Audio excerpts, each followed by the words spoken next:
everybody. This is Daryl from Simply Incredible Disc Golf. Today is going to be a good day. Um, should I should I should I start with the actual intro? Yeah, 1995 U.S. Amateur Champ, five-time World Champ, Hall of Famer, the only female, I think, still to cash in a MPO event to this day. Not an event, an MPO major. NPO major. I'm sorry. Well, scratch that. I'd have messed the whole thing up. Juliana Korver, thank you so much for being on. My pleasure. Thank you. This is way fun. We'll just start at the very beginning. How did you get started into disc golf? I played everything I could in high school. I did a couple sports my freshman year in college, and then I transferred to a larger school in college, and I didn't think that I would be skilled enough to play. So by the time I was a senior in college, I was desperately craving an athletic outlet, but didn't really know it. And that's kind of when disc golf fell into my lap. And so it filled a niche that I didn't realize needed filling. Mm-hmm. Do you think, when you mentioned it, do you think other sports help you with disc golf? Well, I mean, it's kind of like cross training. I think it all helps in some small form or fashion. Just the mentality of competing or the physicality or coordination.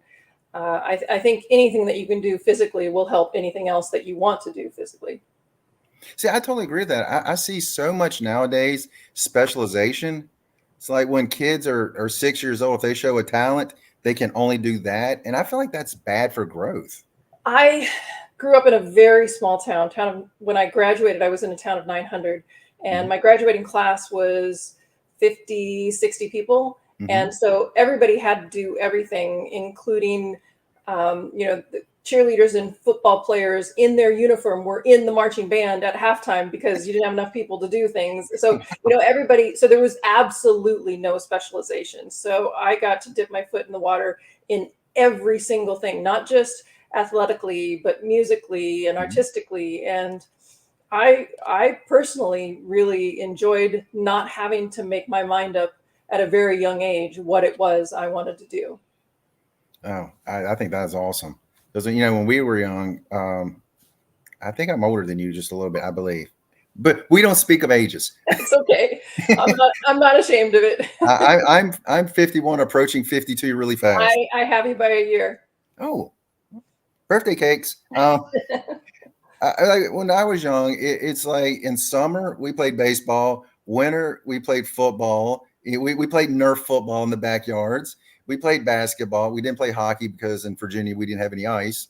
But it was always doing something different. And as we grew up, then we started focusing on one thing that we really liked. And I do think in the long run that helps. But, oh, absolutely, it does. and musically, I think music helps people so much mentally. I really do. All right. So when did you start being really competitive with disc golf? The first time I threw a frisbee was my senior year in college. Wow. And I could have this mixed up because I've retold this so many times, and so every time I probably tweak it just a little bit. But my memory is that my first round was during a league in Cedar Falls, Iowa, and that weekend I then played my first tournament.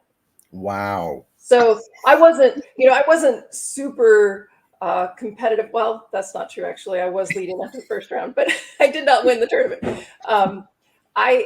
It took me a while to figure out, to actually make goals and to figure out how to climb the ladder. But as far as wanting to do well, I mean, that's just ingrained. I think most people, especially most people who are out there on tour, are the kind of people where they're really never satisfied with where they're at. They always want to do better. Mm-hmm.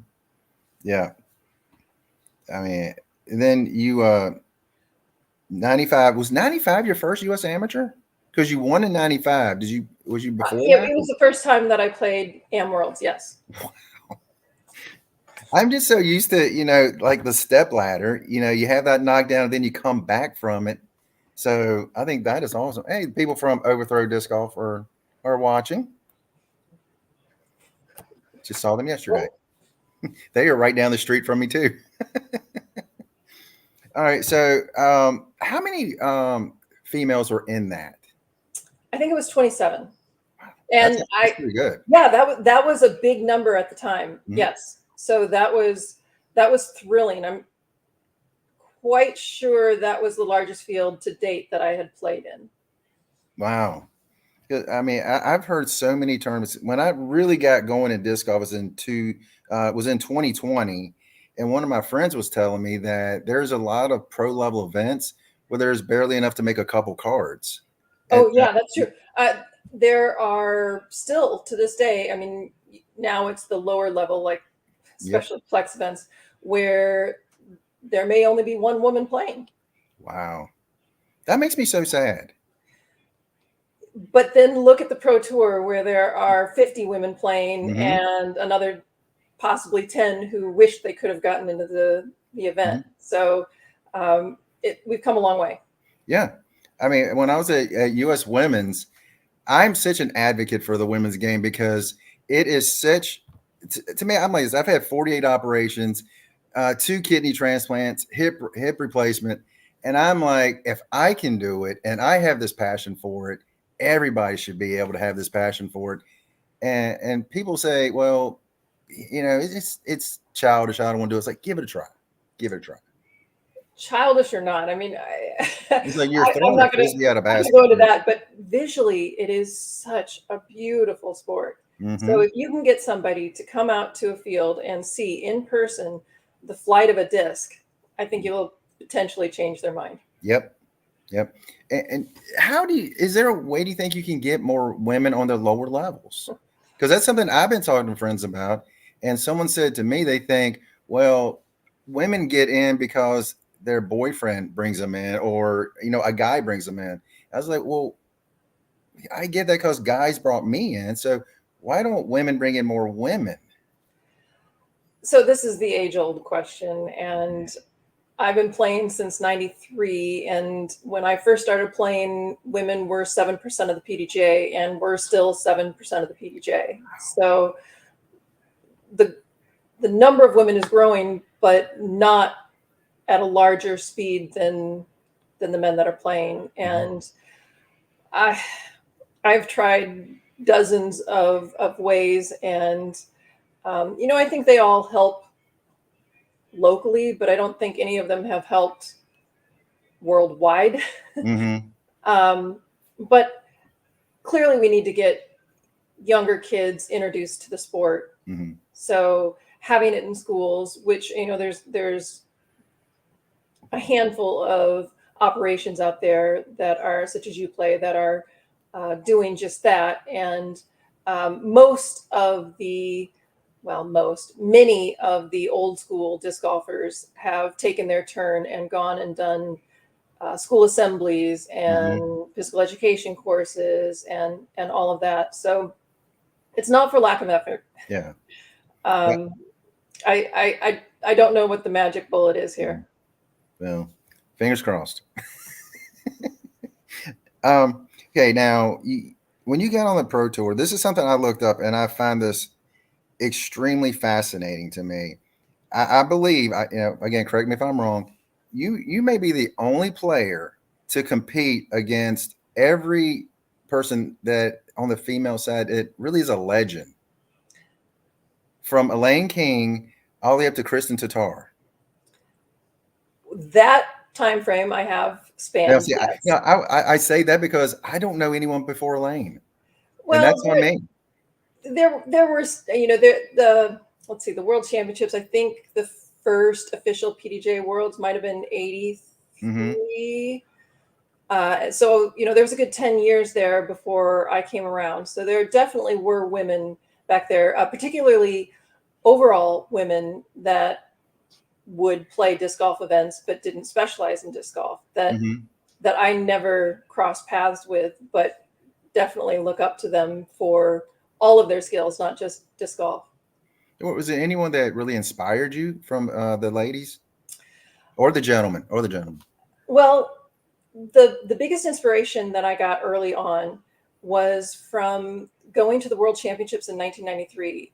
I so that a couple of guys that I played league with wanted to go to the World Championships. It was in Huntsville, Alabama, and I was brand new, so I clearly wasn't going to play. This was Pro Worlds, and they didn't have a car, and I did. So they convinced me to take them to Worlds, and it was absolutely a wonderful thing for me because while I walked around all week, just usually watching the guys because I was hanging out with them, Mm-hmm.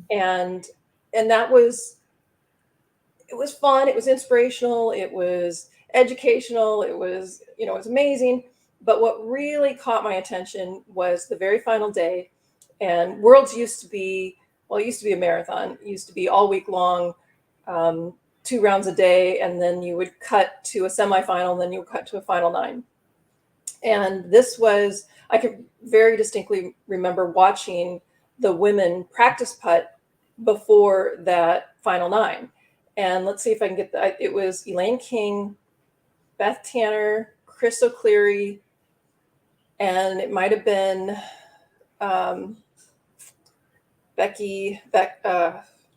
Texas girl, Becky Powell, I think. So I was watching the 4 of them, and I was just so impressed by how graceful they were and how powerful they were and how accurate they were around the basket. And so in my mind, I'm just, wow, wow, wow. And then something just clicked. And I thought, well, if you want to be that good at this sport, work for it, get there. And I made a promise to myself that I would work and I would improve until I was in that final 9 for the World Championships. So it took me a little while to figure out how to actually do that. But that's when I made myself a promise that I would someday be in the final 9. Wow, that's awesome. I forgot the question I was going to ask, and it was a good one too. Oh yeah, your form. Your form. I watch you play, and where did that come from? Because I've seen videos from way back, and it looks like you throw exactly the same. Oh, thank you.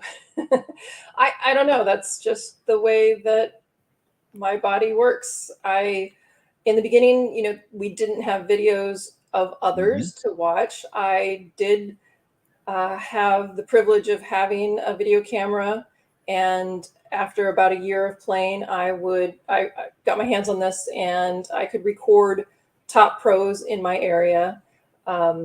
Jeff Harper was one of those pros that I would record because he was one of the best in the state of Iowa. And then I would also, this was the most important part. It was valuable to watch others, but it was more valuable to record myself and watch myself play because I didn't have the best kinesthetic awareness. And so, for example, when Jason Steffen is the man who got me into the sport, and when he was helping me learn how to throw a turnover shot, I would get so frustrated because, okay, the nose angle of the disc has to be here, and the, all of this. And I could just that's what I'm doing. And then I record myself like, oh, that is not at all what I'm doing. Yep. So that really gave me a way of having positive feedback. So I could throw, and this was kind of monotonous back then because you couldn't just, it was much harder to rewind the little camcorder than just to look on your phone. But nonetheless, I did it, and I would record myself until the disc did what it was that I wanted it to do. And then I could go watch and see what my body looked like. And if I did it, in close time proximity to when the throw was, then I could remember what it felt like. And that's how I solidified at least the different positions for the different shots. And now it's been so long, I have no idea how my form evolved. It just did. It's funny. So one of my friends, he had a camera, and we had the old VHS cassettes that went in it. We would record, so we had to run inside to watch and then run back outside. Yep. I mean, kids today, they don't understand. Now, what was it? Okay, now when did you first play in Worlds? Oh, well, Yes, 96. 96. That was you first won in 97, No, 98. So 98. my first World was 96 in South Bend, Indiana, Mm-hmm. and I made the cut. That means I got to play the semifinals. And then Mm-hmm. my second year, 98, where was 98? Regardless, it was, 98 was Charlotte and Rock Hill. Mm-hmm. So the final 9 was my goal, to make the final 9. And I was in 5th place going into the semis. And I did end up fighting my way up to 4th place. And I made it into the final 9, which was played on Winthrop, Mm-hmm. The Winthrop's course, though it was much, much different than it is now. And then, I'm sorry, that was 97. 98 was my first win, and that was in Cincinnati. Wow. I'm impressed that you can remember all the little details like that. Well, I'll tell you one of the beautiful memories I have of 98, my first win. So going into that particular Worlds, I had a good feeling that if I played well, I had a shot at winning. And so I invited my mother and my grandmother to come and watch me play. And they're both in Iowa, so it was a little bit of a drive for them, but they came out, and my mother followed me around and watched me play, and my grandmother set up a chair on hole 18 and talked to anybody who was interested in talking to her as they came through and played. And I actually was a little bit worried after sending out that invite to them, thinking, "Uh-oh, did I just jinx myself and now I'm not going to win?" But the full circle part of that, I think it was last year when I was going to go play the Worlds, my mother reminded me of that and told me that I'm the age that she was when she went to watch me win my first Worlds. And I'm still out there playing. So that was a little bit of a mind bender. That is crazy. Overthrow Disc Golf, he asked this question. At what point did you start your USDGC tradition? USDGC, the first year, I don't remember if it was 98 or 99. Whatever the first year was, it was also the first year of the Women's National Championship, and they were on the same weekend. Women's Nationals was in Charlotte, and USDGC was in Rock Hill. And I chose to play Women's Nationals because I needed to support, the concept of a women's major, and I absolutely felt like I had to support that. I actually regretted it because I would play my rounds and then I would drive down to Rock Hill, and just the energy and the aura, there was just magic from day one at Winthrop. And so the next year, so it was the second USDGC that I played USDGC instead of playing Women's Nationals. And I think I played 4 USDGCs, but it was absolutely my highlight for the year. I just couldn't get enough of that particular environment. So what was it like playing against those top guys back in the day? I loved it. I absolutely loved it. So we almost always played the same courses. Mm-hmm. So even when I was playing against the women, I could still compare myself to the men. And if I didn't score well enough to be in the top half of the men, then I wasn't satisfied, regardless of whether I won or not. So that's awesome. Playing head to head with the men, then I guess it kind of allowed me the opportunity to show the world the same kind of competition that was already going on in my head for every other event. That is great. I mean, I'm scared to play in a tournament as it is, and you're just challenge yourself to go up a level, up a level, up a level. That's One of the things I was going to ask is I was looking at some of the great champions: Elaine King, Des Redding, Valerie Jenkins, obviously yourself, Paige Pierce, Katrina Allen, Kristen Tatar.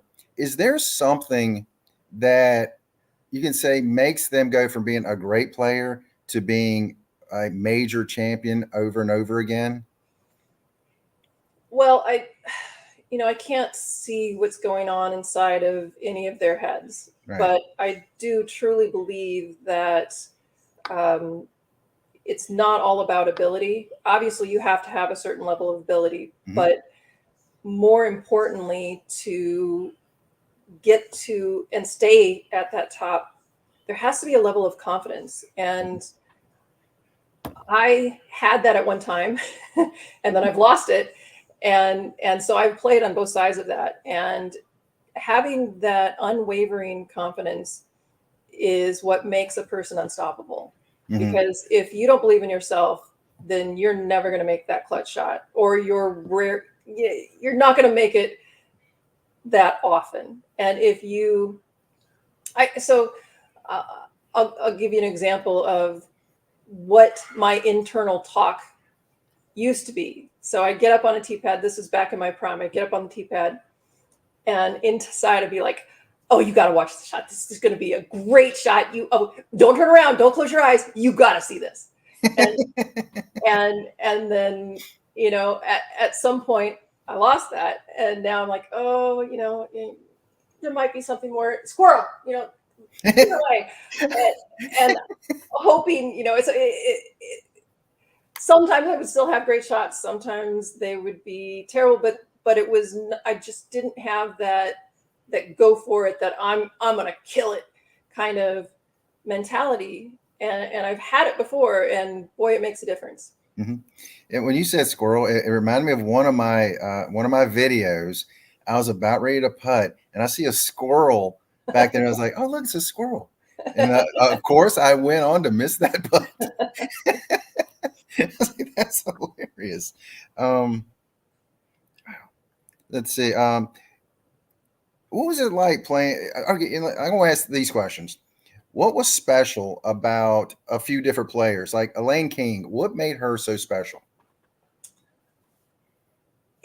So Elaine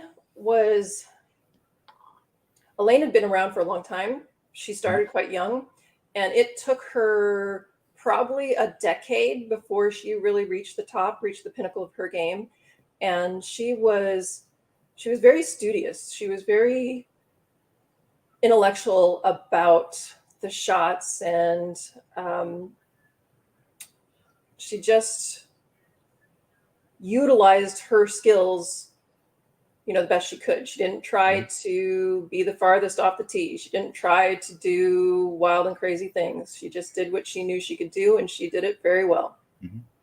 I saw a video of a shot of hers. It was a downhill shot, 850 feet according to the video, and hit the basket. Oh, I thought there was more to that you were going to mention. Oh, was there more? Yes, the more is that she almost hit me. I had to jump out of the way. Oh, That that I was did not know. that was in 2003 at the World Championships in Flagstaff, Arizona, and that was on Snowbowl was the course. It's a ski resort, and Hmm. that was, I think it was the final hole, but I mean it was the signature downhill hole. You work your way up this course the whole time, and then Oh and gosh. in one hole you get all the way back down. And yes, it was at least that far. Um, I just saw the video of them talking about her throwing that shot and hitting the basket. I didn't know who was down there at the basket. yes, I think I was pulling a disc out of the basket when it came in, and I literally had to jump out of the way to not Oh hit it. wow, that's awesome. Des Redding.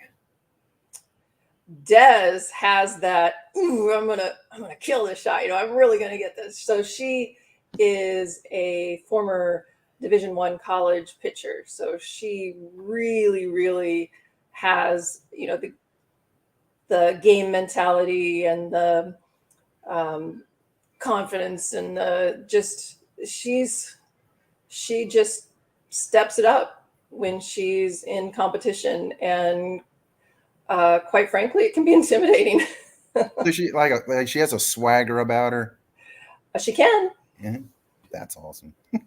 Valerie Jenkins. Valerie was amazing to watch because, well, I met Valerie when she was approximately 15 years old, and her entire family huge into disc golf, but I don't really care, So she would. I can remember one round. It was on a Toronto Island Open, and that used to be a big tournament. And she was there, but she was just walking around along with her mom. And I think we were wearing the same tennis shoes, so we sort of bonded a little bit on the fact that we had the same pair of tennis shoes on. But then when she started playing, it's like she didn't care. And she was so good. She could throw it farther than almost anybody, probably farther than all the women. And it just looked like it was effortless. And I actually think that that was to her benefit because there were no worries. There was no what if this misses. It's like, who cares? Just throw it. And one thing I found funny when I looked this up, that you beat her husband and her brother. At one of the USDGCs. Yes, it was at 2001, I believe I looked up. I think Could I be. could be I wrong. don't recall. I Which think on year that, it was. but Avery Jenkins and Nate Doss. For Yes. those who don't know, I found that to be awesome. Paige Pierce. Now, I did play with Paige a little bit before well, actually, no, I don't think I ever played a competitive round, but I was introduced to her. She was, gosh, was it at a World Championships? Might have been at Am Worlds because I started marshalling for other majors that I wasn't playing fairly early on in my career. But I remember her as a young teen, maybe 14, and she was throwing the distance competition. And I'd heard lots of stories about her, and she was, her form was already fantastic. Her distance was great. She seemed to love the sport. But what I remember the most was how adamant her father was that that her profession was going to be disc golf, that she was going to have contracts from outside sponsors, and she was going to make all this money, and that's all she was going to, and just, but it was actually fairly accurate in all that he said. But at the time, I remember thinking, boy, I hope this is what Paige wants. But it sure seems like that is exactly what Paige wanted, and she fulfilled everything that he said that she would, and that was pretty amazing for such a young child, for him to be so adamant that that's the successes that she was going. That reminds me of the Williams sisters and their dad. Yeah, I can see that. Very much so. Katrina Allen. I did not play with Katrina before I got out of the sport, only when I came back into the sport. My first experience with Katrina was when I wasn't playing, but I went back to Iowa to be inducted into the Iowa Disc Golf Hall of Fame. And Katrina was from that area, South Dakota, Minnesota, in that area. And she was at the Des Moines Challenge. I believe that's the tournament it was that the induction was being held. And she came over and basically told me she was going to eclipse every record that I'd ever set. Wow. That's bold. like, wait a minute. Well, first of all, records are meant to be broken, so go for it. But I'm not the one you're trying to beat. You go out there and you beat the course. I'm not standing in your way. I mean, that would be, in my mind, I'm thinking that'd be like Gannon Burr going over to Ken Climo. It's like, no, just calm down, young man. But but that's also the kind of determination that's required. Yeah. To climb the hill. You gotta have that self-confidence, definitely. Let's see, Kristen Tatar. Well, obviously, Kristen, I didn't get to play with in the first go around because she was not. Well, I like the last few. I was thinking more along, your return. More recently, I am so impressed by Kristen, and I am absolutely grateful that I've had the opportunity to play with her. Not only generously get placed on her card first round, but also to earn a spot on her card later on in a tournament. Because, well, first of all, just to get a front row seat to see her play is phenomenal. But she is so genuinely, sincerely encouraging, and she is a true champion, and the sport is so much better with her in it. It was one of the things I did get to meet her after the U.S. Women's this year. After she finished the Grand Slam, and she comes over, and then there's a whole line of people. She takes the time to sign every autograph, take pictures with everybody, and I just said a few words. It's like, hey, you've had a great season. She was like, I've been very fortunate, and I was like, you are so humble. Yeah, I love that. she is absolutely wonderful, and I'm so grateful that she is in the sport, because yeah, we benefit from her presence.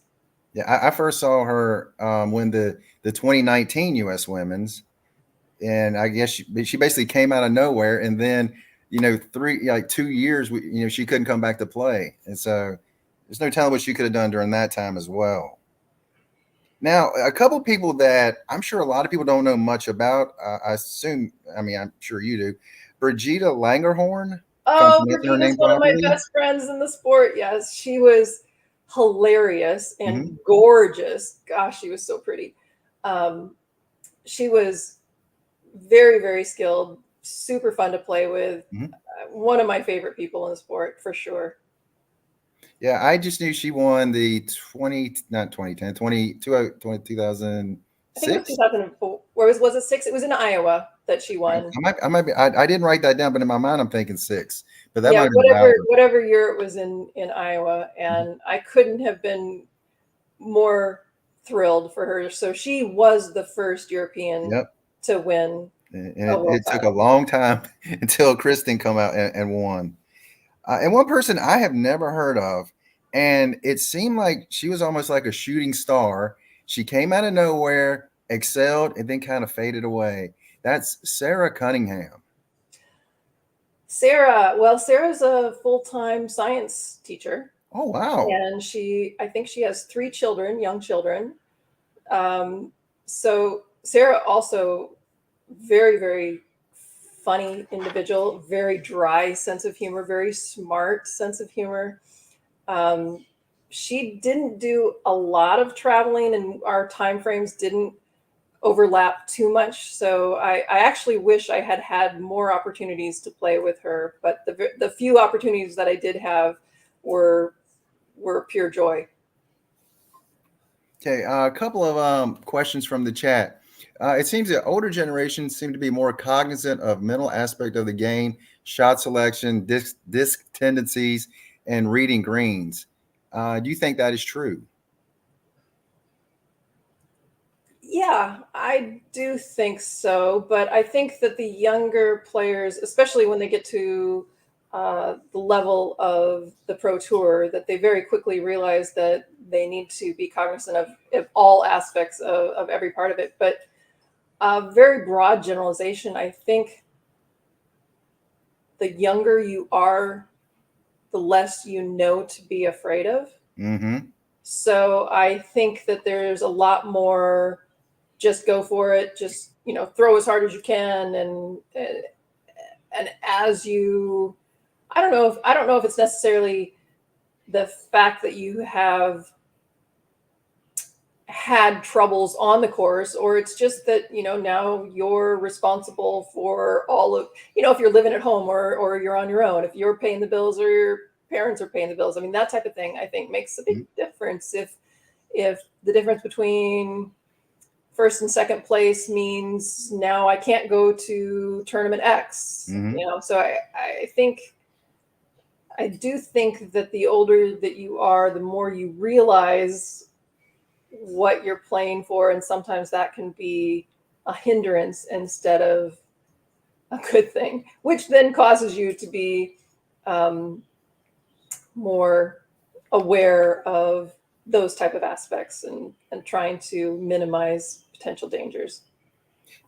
Also, they ask, are there any players that you would consider working with on the mental aspect of the game? Oh gosh, I'm not. You mean for me to help me? No, no, for you to help them. No, But no, yes, I know that's not what you were asking, but yes, no, but I do not feel like that is a strength of mine that I would then be able to impart on somebody else. oh, well, then let's ask, what do you think your strengths have been? I always used to answer this way, and I guess this is probably still true. I used to say that my biggest strength is I know my weaknesses. That's what I've always said about me too. It's like I know what I can do, I know what I can't do. Yeah, and I I don't go crazy on the course. I don't, which then use at least it's hard for me to talk about me when I was in my 20s and 30s and me now because um, mentally it might not feel that much different, but my game is different. So sometimes I start talking one way and then I think, oh, if somebody sees me playing, they're gonna discount what I just said because I can't do X, Y, and Z now. But Hmm. um, yeah, so I never throw 100% off the tee. I never, rarely, not never, rarely go for the hero shot. I pretty much stay in the lane that I know that I can execute well. See, that's my game as well. Is like if I'm off the fairway, it's like, okay, how do I get a par? That's my mentality. It's not okay. If I do this, I throw it through this gap in the trees this wide, I can get that birdie. It's like, no, just you know, Though, save that battle to the next hole. though I will say during practice, it is awfully fun to try those hero shots. Yeah, They just rarely come out during and game then day. it hits the tree and lands right back at my feet. But that's okay. Do you think the technology of the game has changed? Yeah. See, I knew that was the answer, but I had to ask. Oh my gosh, so much. It has changed so much. I mean, not just the speed of the discs, but I mean, baskets drastically different than the old Mach 1 single chain with the basket two-thirds, maybe not even two-thirds of the height of the typical basket now. I mean, you could not slam a putt into old school baskets. You had to have touch and you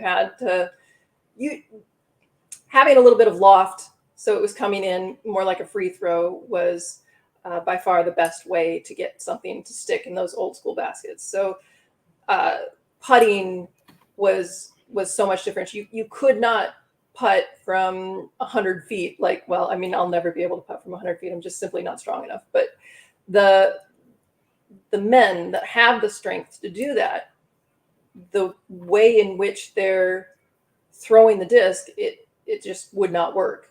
It would, if it hit the basket, it would bounce right out because it's too hard. I mean, So, that is Peaks View Park.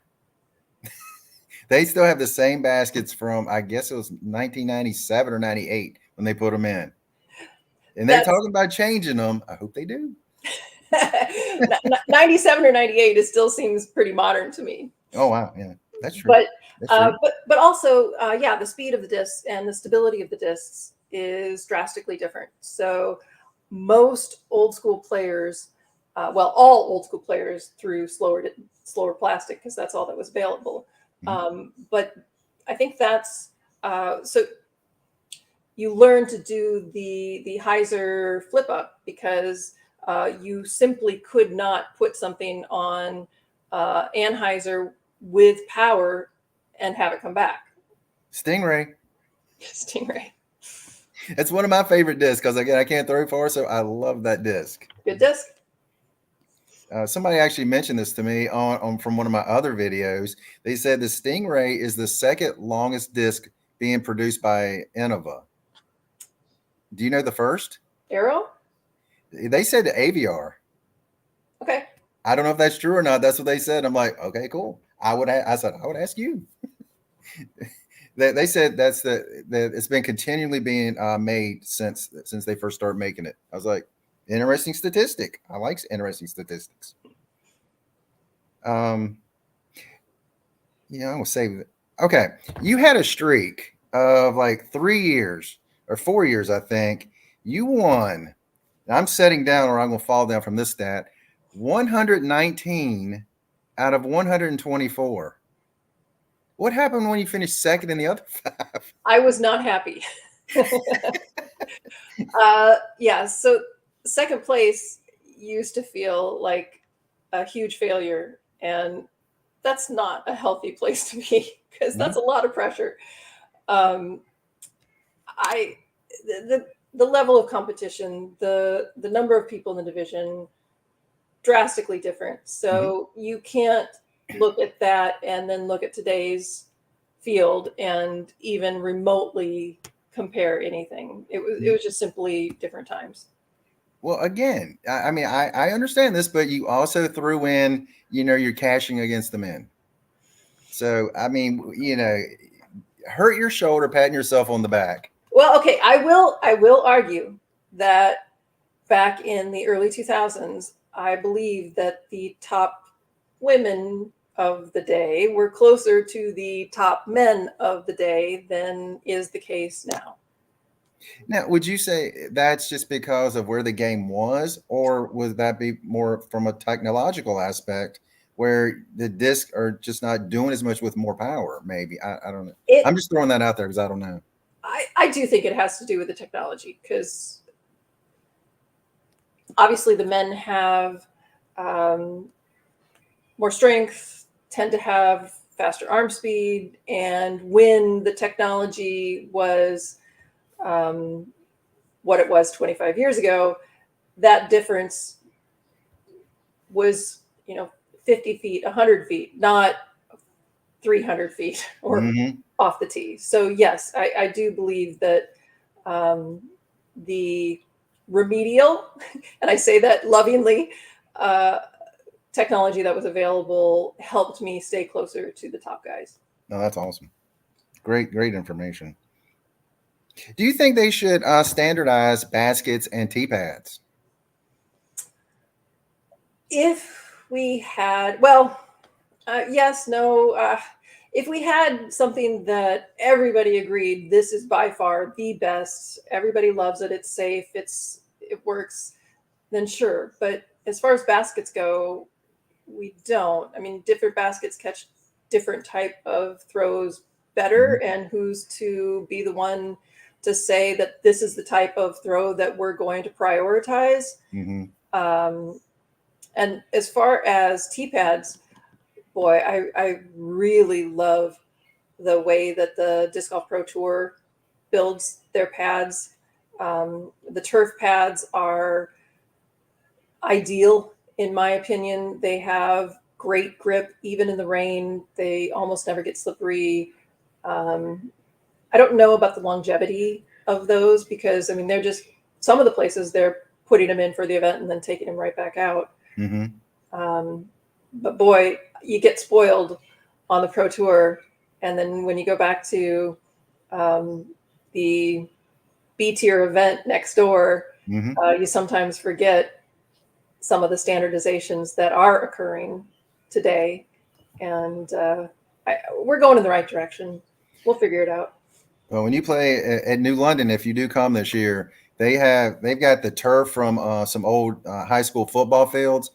Beautiful, beautiful, and not only that, they are huge tee pads, so you have room. James Conrad will enjoy those. Sometimes I find it confusing when there's so much room because I'm so used to starting at the end of the tee pad, but then if Hmm. it's longer than the traditional tee pad, then my steps become.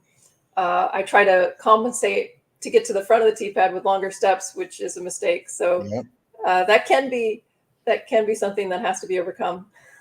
Yeah. Well, first time I played New London, that was my biggest issue. I'm like at the back, and by the time I throw, I'm only like halfway to the front. Like, what's going on here? Why is there so much room? Paul Macbeth. Um, let's see. Why did you actually take that break?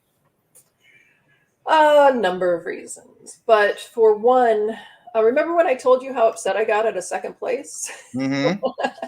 Oh my God. uh, so I my confidence faltered, my skill then followed. And so now I'm starting to find myself out of that first place position as often as I'm in it, which is a struggle. But more than that, I've been living in a van for 4 years now, and vans 25 years ago were not like the ones today. There was no paneling or insulation or plumbing, or it was just a work van that had corrugated metal and the sides and a mattress. It was terrible, but it was a means to the opportunity for me to be out exploring the world. And after that many years, not much changed. It was still pretty much the same people at the same events for the same very small amount of money. Mm-hmm. And I no longer had any goals. So I was kind of rudderless, and it's really fun for me to learn something and to try to climb the hill. Mm-hmm. But once I got up there, then it was fun for a little bit, but then yeah, I kind of needed to find a new hill. So I remember Tiger Woods saying when he first come out to be a pro, he said, "I came out here to win. Second sucks." Yeah. And I was like, wow. And I remember Curtis Strange going, "You got a lot to learn, kid." Well, thankfully now that second is phenomenal, third is phenomenal, top 10 Mm-hmm. is phenomenal in the divisions, and with the number of people that are playing, with the competition, and the money. The money's much better now. So back in the day, I could win everything I played, and And you did. play 40 events a year. Not all of them were sanctioned, and Mm-hmm. still barely make $10,000. Yeah. So it was never in the cards at that time for it to be a profession for a long term. It Yeah, I was was, wondering how many players back then was really going from event to event to event, because I just can't even fathom how financially they could. And I feel that way today. well, now it's possible. Now it's possible because, well, sponsors Mm-hmm. are helping out quite a bit. But even with sponsors back then, um, at least I never entertained the possibility that this was going to be a long-term situation. This is just an experience, an education, an adventure. And so at some point I needed to kind of grow up and get a real job, and hopefully provide for my future. Nice.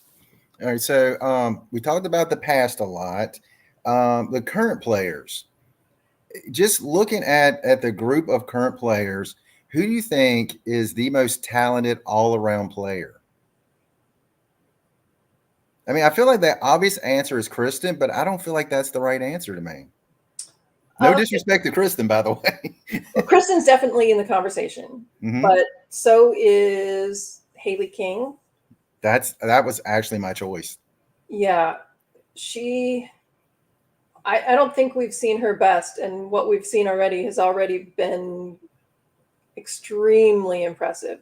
Hmm. And she seems very dedicated on her own physicality off the course, Yeah. and I think that's going See to her be working key. out a lot, and that makes me Exactly. happy to see her doing it. I will say this Exactly. about Haley: 2 years ago, I saw her really struggling mentally, and I was saying I don't know if in 5 years if she's still gonna be playing on the pro tour because of just not wanting to be there sometimes.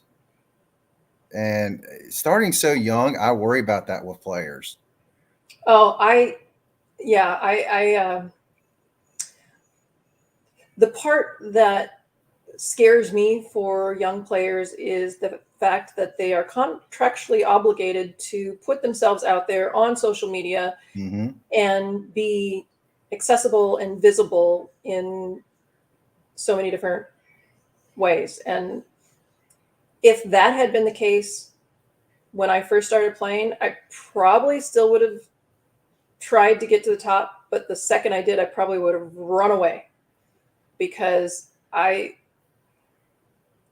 at my age, it's not quite as scary as it would be as a 20-year-old, but I just can't imagine. Yeah, it's a dangerous place to be out there if you believe any side of the comments that you get, the good or the bad. It's both dangerous. I saw where Kona Panis, she was on a podcast, not my podcast, but one, and she was talking about how if she was getting negative comments, I was like, how is Kona? She's like, seems like just a gentle sweetheart. Of course, I don't know her. She might be horrible, but she seems like a sweetheart to me. I mean, when she's commenting on stuff, she seems so soft spoken. Like, how can anybody be mean to her? Because, then I'm like, that's society behind the keyboard nowadays. Yeah, it doesn't matter, and it can be just as dangerous if everybody's telling you how wonderful you are. You know, it's just an awkward. I think it's just asking for trouble. So hopefully sponsors are helping to protect their players. All right. Well, who else do you think is like some of the more all-around talented players? I think that, let's see. I think that Valerie Monhondo is excellent. I'm not sure how much more she has to improve. I think that some of the younger players that are still, still young as far as years in competition, like the Holland Hanleys and the Ella Hansons and the Allie Smiths. That's three that I was thinking of as well. Yeah, I think all three of them could potentially just jump up one or two more levels, and that would be enough to be dominant at mini tournaments. Then two others I was thinking is Evelina and Henna. When they get that putting, and I know at some point they will. So Evelina and Hannah have both been around quite a while and have both had numerous successes in Finland. So they have experienced, have years of experience with very solid putting. I think it's just coming to a different country, and they're both fairly shy and a little timid, and it's just a lot. And I hope that as they mature, that'll just sort of be washed away, and they'll be back to their original fearless ways, because yes, they both are spectacular. See, I saw it was either 2021, I think it's 2021 European Championship. I guess it's the championship but I think it was a 5-round event. Evelina had like a 12-stroke lead, going to hole 17 on the next to last round. That's when she lost her putting. And I remember this because I remember on 18 she like 4-putted, and I was like, maybe she was just trying to let her best friend get a little closer so it'll be interesting. And it was brutal the last round. I think she ended up losing by like 8 strokes. So Henna ended up winning? Henna ended up winning that event, yeah. And I was like, what did I just see? Because I've seen it in baseball happen like that before, where someone all of a sudden they can't throw from second base to first base. Yeah. And I was just like, and I just know, watching Owen Scoggin, watching Missy Gannon, they could hit the first tree or they could lace a fairway, and they both turn around and have this big, huge smile on their face. And I will tell you, those three changed my mentality about playing. Because I used to like hit a tree, lose my mind. Now I'm just like, it's a tree. I'm out here playing disc golf. It's a good day. So huge credit to them for be that positive all the time. Absolutely. And Owen is the most pleasure to watch. She is an absolute show person, and I love it. At U.S. Women, she got to the tee bench. She turns around and goes, keep an eye on this one. And she just threads the needle, turns around, and bows to everybody. Go, Owen, go. Yeah, she's something, that's for sure. She is awesome. Let's see, we're at 55 minutes. How much longer you want to go, or just get ready to shut it down? Your call. I'm um Okay. In I that case, I've got one last question, okay. man. One last question. In 2028, 5 years from now, who will be the FPO Player of the Year? Oh goodness. 2028, 5 years from now. The reason I say that because I'm like, in a couple years from now, it's not going to change much. 10 years from now, there'll be players out there that we've never heard of. 5 years from now, it should potentially be someone that's out there playing now. Maybe like Ellie Ezra. That is a very good option. Yeah. Yeah, I think it's somebody who's not on tour right now. Really? In I just think it's 5 years? who's young. Yeah, because I think that the speed at which the young players are going to get to the top of the division, I think, is going to continue to increase. Ellie played her first DGPT event this year, and ended up in the chase card of the final round of Throw Pink. I mean, birdie on that 18, never been done before. Eagle, wasn't it? Eagle on 18? Was it? Yeah. Yeah, I think that these young kids that have been playing already for 5, some of them will be 10 years by the time they're in their late teens.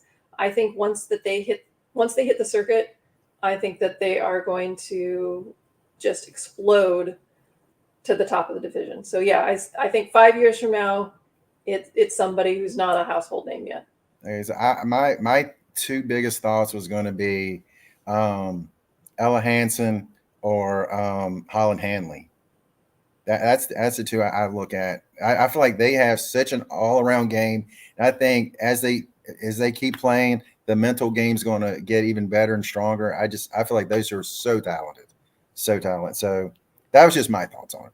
No, very valid. Yeah, But Ellie, if she keeps going, only 16 years old, good gracious. And just barely 16. She was 15 when we first saw her. That is crazy. A couple of people said, Lloyd, he said he met you at Ivy, and it was a pleasure talking to you. And thank you for being a great role model to all the men and women players out there. Thank you. And that's about it. Thank you so much for for sharing your stories with us. And if you ever want to be back, you are more than welcome. Because I love talking about disc golf. I love talking about the female players out there because it's so talented. It gets more exciting every tournament, I think. I think it does too, and I'm just blessed to be able to have a front row seat to all of it.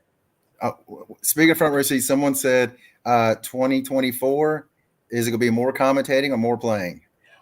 It'll probably be about the same. I'm not going to say no to commentating jobs. I did say no this year to some that they wanted me to do, but because the silvers aren't silvers and they're not going to be recorded, we have fewer events that will be aired. So I'll probably do maybe 8 commentary gigs and maybe about the same playing. We'll see. All right. Well, hey, if you make it up here to Lynchburg for Worlds, message me. I will be glad to come out and hang out with you. I'll carry your bag if you want. not on Ivy. Not on Ivy. Appreciate that. There you go. But thank you so much. Everyone, check the links below. Go to is it Innova Disc where you have 2 of your discs out there? Yeah. Gosh, I wrote them down. I can't remember which two was it? Halo Tern and the Halo Roadrunner. By the way, Halo Plastic is the best. I love it. And check her out on Instagram at Juliana Korver. So everybody check her out. And so a lot of fun. Anything else? No. Thanks, Daryl. Thank you. And you guys have an incredible day.